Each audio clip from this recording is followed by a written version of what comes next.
School service কমিশনের second SLST চাকরি প্রার্থীদের জন্য এই মুহূর্তের কিছু আপডেট। আবারও নাম্বার বাড়তে চলেছে চাকরি প্রার্থীদের, সেক্ষেত্রে আরও অনেকে ডাক পেতে চলেছেন ইন্টারভিউতে। এছাড়াও অভিজ্ঞতা নম্বর নিয়ে ইতিমধ্যে নানান রকম জল্পনা শুরু হয়েছে।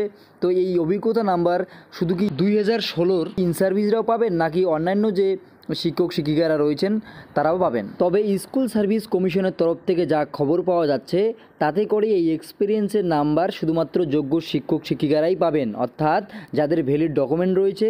এছাড়াও 2016 যে সমস্ত বঞ্চিত শিক্ষক শিক্ষিকারা রয়েছেন তারাই কিন্তু শুধুমাত্র এই এক্সপিরিয়েন্সের নাম্বার পেয়ে যাবেন। কোনো প্রেয়ার টিচার কিন্তু এই নাম্বার পাবে না। তবে সোশ্যাল মিডিয়াতে যত সংখ্যক ইন সার্ভিস টিচারের তথ্য দেওয়া হচ্ছে সংখ্যাটা কিন্তু আদৌ সেটা নয়, সংখ্যাটা কিন্তু অনেকটাই কম রয়েছে। কাজেই ইন সার্ভিস টিচারদের সংখ্যা খুব বেশি আদতে নেই।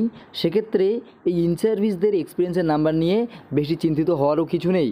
সামনে যেহেতু ইন্টারভিউ রয়েছে তাই আপনারা অবশ্যই ইন্টারভিউর দিকে লক্ষ্য রাখুন।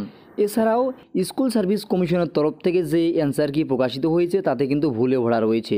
সেক্ষেত্রে প্রত্যেকটি সাবজেক্টের ক্ষেত্রে স্কুল সার্ভিস কমিশনের তরফ থেকে কিন্তু আবারও ফাইনাল অ্যান্সার কি প্রকাশিত হবে।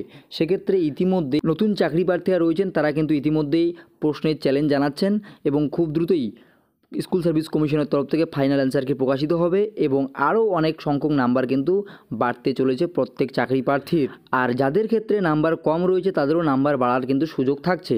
এছাড়াও ইন্টারভিউতে কিভাবে অনেক প্রার্থী সুযোগ পাবে আপনারা জানেন যে ইন্টারভিউয়ের ক্ষেত্রে 1:1.6 রেশিওতে ডাকা হবে।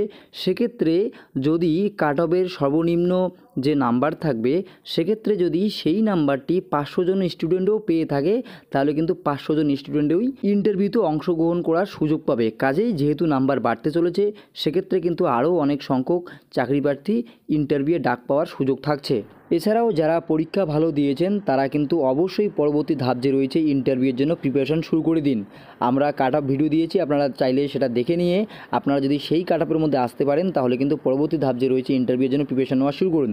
তো আপনারা ইন্টারভিউয়ের প্রস্তুতি কীভাবে নেবেন? শুরুতেই আপনারা যেহেতু টিচিং ডেমনস্ট্রেশন রয়েছে সেক্ষেত্রে নবম দশমের ক্ষেত্রে যে বইগুলো রয়েছে নবম দশমের টেক্সচুয়াল সেগুলো পড়বেন।